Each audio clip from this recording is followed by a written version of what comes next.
ಯಾರು ಅನುಭವಿಸ್ತಾರೋ ಅವ್ರಿಗೆ ಗೊತ್ತಿತ್ತು. ಕುಮಾರಣ್ಣ ಹೇಳ್ತಾರೆ ನಿಮ್ಗೆಲ್ಲ ಗೊತ್ತಿದೆ, ಮಹಿಳೆಯರು ದಾರಿ ತಪ್ಪಿಟ್ಟವ್ರೆ. ಯಾರು ದಾರಿ ತಪ್ಪಿರೋದು? ದಾರಿ ತಪ್ಪಿದವಾಗ ನೀನು, ನನಗೆ ಗೊತ್ತಿದೆ. ಈ ಚರ್ಚೆ ಬಗ್ಗೆ ಎಲ್ಲರೂ ದಾರಿ ತಪ್ಪಿದ್ಯಾ, ಹೆಂಗ್ ಮಾಡಿದೆ, ಅದ್ಯಾರು ಒಬ್ಬರು ಕಟ್ಕೊಂಡು ನಾನು ಕಟ್ಕೊಂಡಿದ್ದೆ ಯಾರು ಸುಮ್ಮನೆ ಹೇಳಿ ಯಾರೇ ದಾರಿ ತಪ್ಪಿರೋದು?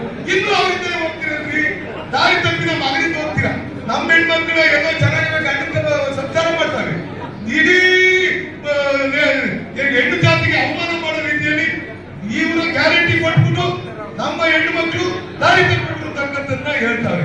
ಅದರಿಂದ ದಾರಿ ತಪ್ಪಿದ ಮಗ ಕುಮಾರಣ್ಣ, ನೀವು ಅವನ್ನ ಅನುಕರಣೆ ಮಾಡ್ತಕ್ಕಂಥದ್ದನ್ನ, ಅವನ್ನ ಫಾಲೋ ಮಾಡ್ತಕ್ಕಂಥದ್ದನ್ನ ದಯಮಾಡಿ ಮಾಡಬೇಡಿ. ಈ ಚುನಾವಣೆಗೆ ಸಮಯ ಅನುಭವವಾಗಿದೆ. ಇನ್ನೊಂದ್ಸರಿ ಯಾವಾಗ ಸಿಗ್ತಾ ಮಾತಾಡ್ತೀನಿ. ಜಾಸ್ತಿ ಮಾತಾಡೋದಾಗಿದೆ.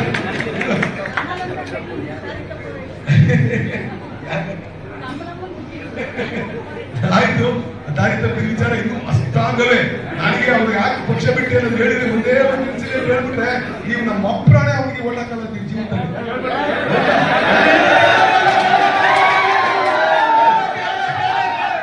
ಮಾಡಿ ಒಂದೇ ಒಂದು ಮೋಸ ನಿಮ್ಗೆ ಹೇಳ್ಬಿಟ್ರೆ ಅಪ್ರಾಣೆಯಿಂದ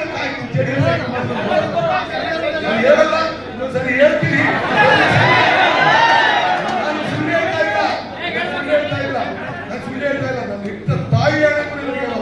ಮೋಸ ಹೇಳಿದ್ರೆ ನೀವು ಜೀವನದಲ್ಲಿ ಅಂತ ಇರ್ಬೋದಲ್ಲ.